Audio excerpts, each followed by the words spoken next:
To my YouTube channel Rekha computer teacher. तो दोस्तों मैं आपके लिए लेके आई हूँ top 100 MCQ of computer fundamental part 3। इससे पहले भी मैंने 2 वीडियोस कंप्यूटर फंडामेंटल के MCQ की बनाई हुई हैं जो कि आपके लिए बहुत इंपॉर्टेंट रहने वाली हैं। आई होप कि आप इन वीडियोस को बहुत ही केयरफुली सुनेंगे और समझेंगे। तो let us start. My first question is which is not the major component of computer. इनमें से कंप्यूटर का मेजर कंपोनेंट कौन सा नहीं है? हार्डवेयर, सॉफ्टवेयर या CD रोम। तो आप लोग देखिए कि हार्डवेयर और software are the 2 major components of computer. ये कंप्यूटर को चलाने के लिए हार्डवेयर और सॉफ्टवेयर दोनों ही कंपोनेंट्स का होना जरूरी है, लेकिन CD रोम इसमें से मेजर नहीं है। इसको आप चाहे तो यूज करें चाहे तो ना भी यूज करें, ये आपके ऊपर डिपेंड है। तो इसको हम लोग मेजर कंपोनेंट्स में काउंट नहीं करते हैं।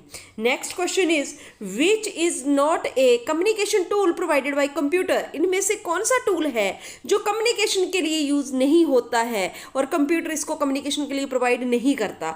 ई कॉमर्स, ईमेल या फेसबुक। तो आपको पता है कि ईमेल, फेसबुक, व्हाट्सएप ये सारे सोशल मीडिया प्लेटफॉर्म्स हैं जो आप लोग कम्युनिकेशन के लिए यूज करते हैं। The people you know on the internet. तो आप लोगों के पास e commerce is a shopping e commerce is a business idea. Electronic commerce है ये। बिजनेस आप लोग जब ऑनलाइन कर रहे हैं तो उसे हम लोग ई कॉमर्स की कैटेगरी में रखते हैं, तो ये कम्युनिकेशन टूल नहीं है। तो next question is full form of ULSI। ULSI की पूरा नाम क्या है? Unified large scale idea, ultra large scale integration, United local science integration. तो आप लोगों के पास अल्ट्रा लार्ज स्केल इंटीग्रेशन, ये आप लोगों के पास 4th जनरेशन या 5th जनरेशन कंप्यूटर्स में ये अभी आप लोगों के पास यूज हो रही है। IC चिप्स हैं ये। आपको पता है कि आप लोगों के पास IC चिप का यूज होने लगा था ट्रांजिस्टर्स के बाद। तो IC इंटीग्रेटेड सर्किट्स, और जहां पर millions of the components are integrated on the single chip, तो आप लोगों के पास उसे हम लोग क्या कहते हैं? ULSI। तो इसका पूरा नाम ultra large scale integration.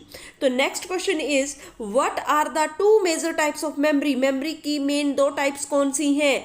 Primary और secondary memory, RAM and ROM, hard disk and DVD। तो आप लोगों के पास हार्ड डिस्क एंड DVD तो सेकेंडरी मेमोरी की टाइप्स हैं, रैम और रोम जो है वो प्राइमरी मेमोरी की टाइप्स हैं। तो आप लोगों के पास मेन 2 टाइप्स ऑफ मेमोरी जो होती है वो primary memory and secondary memory रहती है। Next question is dash is now almost outdated storage device. कहता है ये एक ऐसी डिवाइस है जो आजकल नियर अबाउट आउटडेटेड हो चुकी है, मतलब आउट ऑफ फैशन हो चुकी है। DVD, फ्लॉपी डिस्क या हार्ड डिस्क। तो आप लोगों के पास ये है आपकी फ्लॉपी डिस्क। ये आप लोगों के पास प्लास्टिक का एक स्क्वायर शेप होती थी आप लोगों के पास ये डिवाइस। तो आजकल ये बहुत रेयरली देखने को मिलती है। Next question is how many cursor movement keys are there on a keyboard. Keyboard पे कितनी कर्सर मूवमेंट कीज होती हैं? 8, 2 या 4। तो आप लोगों के पास 4 अप की, आप लोगों के पास राइट एरो की, लेफ्ट एरो की एंड डाउन एरो की। तो ये 4 कीज जो होती हैं ये कर्सर मूवमेंट कीज कहलाती हैं, और ये 4 कीज होती हैं कर्सर मूवमेंट के लिए। Next is also known as the character printer. कहते हैं इसी को हम लोग करेक्टर प्रिंटर भी कहते हैं। लेजर प्रिंटर, ड्रम प्रिंटर या DMP। तो right answer is DMP। It is A type of impact printer, और इसका पूरा नाम रहता है डॉट मैट्रिक्स प्रिंटर। तो इसको हम करेक्टर प्रिंटर कहते हैं because it prints a single character eight A time. जब ये चलता है तो ये सिंगल करेक्टर को प्रिंट करता है, तो इसलिए इसका नाम करेक्टर प्रिंटर भी है। It is very slow printer. Next question is 1 byte is equal to bits. आप लोगों के पास 1 बाइट में कितनी बिट्स आप लोगों के पास होती हैं? 4 बिट्स, 1 निबल या 2 निबल। तो 1 byte is equal to 2 nibbles. आप लोगों के पास कितने निबल्स रहते हैं यहाँ पर? 2 निबल्स। 2 निबल्स के ये इक्वल होती है, क्योंकि आप लोगों के पास एक निबल में आप लोगों के पास कितने होते हैं? 4 बिट्स होती हैं। तो 2 निबल्स में आप लोगों के पास 8 बिट्स होगी। तो 1 बाइट आप लोगों के पास इक्वल टू 1 निबल। तो next question is monitor are also known as. Monitor का दूसरा नाम क्या है? टेलीविजन, VDU या CPU। Monitor looks like a television but it is not known as a television. तो CPU तो आपको पता ही है कि it is a central processing unit, ये प्रोसेस करने के काम आता है। तो इसका राइट आंसर है VDU, visual display unit. Visual display unit. तो ये आप लोगों के पास मॉनिटर का ही दूसरा नाम है विजुअल डिस्प्ले यूनिट। तो next question is dash is not a term of internet, इनमें से कौन सी टर्म है जो इंटरनेट पे यूज नहीं होती है? वेब ब्राउजर, प्रिंटर या सर्वर? वेब ब्राउजर इंटरनेट से रिलेटेड है, सर्वर इंटरनेट से रिलेटेड है, लेकिन प्रिंटर जो है वो इंटरनेट से रिलेटेड टर्म नहीं है। It is hardware component that is use to produce hard copy output. तो next is which function is not performed by computer, इनमें से कंप्यूटर कौन सा काम नहीं करता है? इनपुट करता है कंप्यूटर, प्रोसेसिंग भी करता है जो इनपुट प्रोवाइड की जाती है, लेकिन अंडरस्टैंडिंग का काम कंप्यूटर का नहीं है। कंप्यूटर अंडरस्टैंड नहीं करता है, जो इंस्ट्रक्शंस इसको दी जाती हैं they are not understood by the computer, computer उसको अंडरस्टैंड नहीं करता है, मतलब किसी चीज़ की उसको अंडरस्टैंडिंग नहीं है। तो next is which one can store more data than DVD, इनमें से कौन सी चीज़ है जो डीवीडी से ज़्यादा डेटा स्टोर कर सकती है? Floppy disk no, CD ROM no, blu ray disk. Blu ray disk जो है वो डीवीडी की तुलना में ज़्यादा डेटा आप लोगों के पास स्टोर करती है। Next question is who developed the chat GPT, आजकल आप लोग चैट जीपीटी का ट्रेंड देखते हैं, एक एआई बेस्ड टूल है जो आप लोगों की मदद करता है, जो भी आप लोग क्वेश्चन क्वेरीज वहाँ पर करते हैं वो उसका आंसर उसके अकॉर्डिंग, जो भी प्रोग्रामिंग उसमें हो रखी है उसके अकॉर्डिंग आपको आंसर देने की कोशिश करता है। तो चैट जीपीटी है क्या, किसके द्वारा डेवलप किया गया? माइक्रोसॉफ्ट, गूगल या ओपन एआई? तो आप लोगों के पास chat GPT is developed by Open AI, Open AI के द्वारा इसको डेवलप किया गया है, ये एआई बेस्ड एक टूल है। Next dash is advantage of e commerce, इनमें से कौन सा ई कॉमर्स का एक advantage? High prices no, limited area no, 24/7, ये इसका एडवांटेज है कि आप लोग 24/7 मतलब 24 आवर्स और 7 डेज कभी भी आप लोग इस पे शॉप ऑनलाइन बिजनेस कर सकते हैं, कोई चीज़ आप लोग बाई कर सकते हैं या सेल कर सकते हैं। Next is AltaVista is a, AltaVista किसका नाम है? प्रोग्राम है ये, कोई वेब ब्राउजर है, ये सर्च इंजन है? तो AltaVista is a search engine, ये वैसे ही है जैसे गूगल है, याहू है आप लोगों के पास, वैसे ही अल्टा विस्टा भी एक प्रकार का एक सर्च इंजन है।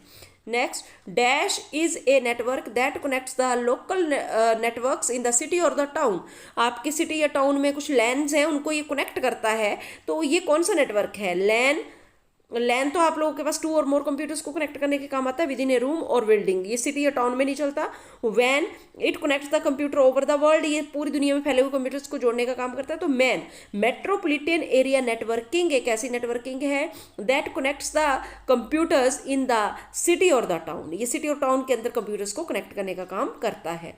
Slate shaped object placed under the mouse is called, जो माउस के नीचे एक स्लेट शेप्ड ऑब्जेक्ट रहता है उसका, उसे हम लोग कहते क्या है, जिसके ऊपर हम लोग माउस को मूव करते हैं, उसे क्या कहते हैं? Mouse pad, mouse cursor, mouse cover. तो ये इसे हम लोग माउस पैड कहते हैं, ये ऐसे एक स्लेट शेप्ड रहता है, इसके ऊपर हम लोग रखते हैं और माउस उसकी मूवमेंट जो है प्रॉपरली होती है। तो next is storage keeps it's data after power is turned of, कौन सी स्टोरेज है जिसका डेटा कंप्यूटर को बंद करने के बाद भी या कंप्यूटर के पावर टर्न ऑफ करने के बाद भी स्टोर रहता है? Volatile memory, non volatile memory, sequential storage. तो आप लोगों के पास वोलेटाइल स्टोरेज तो वो होती है जो टेम्परेरी रहती है, नॉन वोलेटाइल स्टोरेज जो होती है ये परमानेंट होती है। Even if computer is turned off due to power cut और by mistake the data stored in the non volatile storage will remain same. तो next question is dash connects the CPU on other components on the motherboard, कहते हैं इसमें से क्या चीज़ है जो CPU को बाकी कंपोनेंट्स से जोड़ती है मदरबोर्ड के ऊपर? प्राइमरी मेमोरी, माउस या सिस्टम बस? तो ये सिस्टम बस रहती हैं जो बाकी कंपोनेंट्स को सीपीयू के साथ जोड़ती हैं मदरबोर्ड के ऊपर। Next question is first page of website is called, website के पहले पेज को हम क्या कहते हैं? वेब पेज, वेबसाइट या होम पेज? तो first page is known as the home page, पहला पेज जो वेबसाइट का होता है उसे हम लोग होम पेज कहते हैं। It is the most decorative page because it is like the drawing room of our house, ये हमारे घर के ड्राइंग रूम की तरह ही काम करता है। जैसे हम अपने ड्राइंग रूम को बहुत ब्यूटीफुली डेकोरेट करके रखते हैं, वैसे ही होम पेज जो होता है वो फुली डेकोरेटेड और अट्रैक्टिव होता है। तो आई होप कि आपको मेरी वीडियोज़ ज़रूर से पसंद आ रही होंगी, तो आप मेरे चैनल को सब्सक्राइब जरूर करें और मेरी वीडियोज़ को लाइक जरूर करें। Thank you and have a nice day.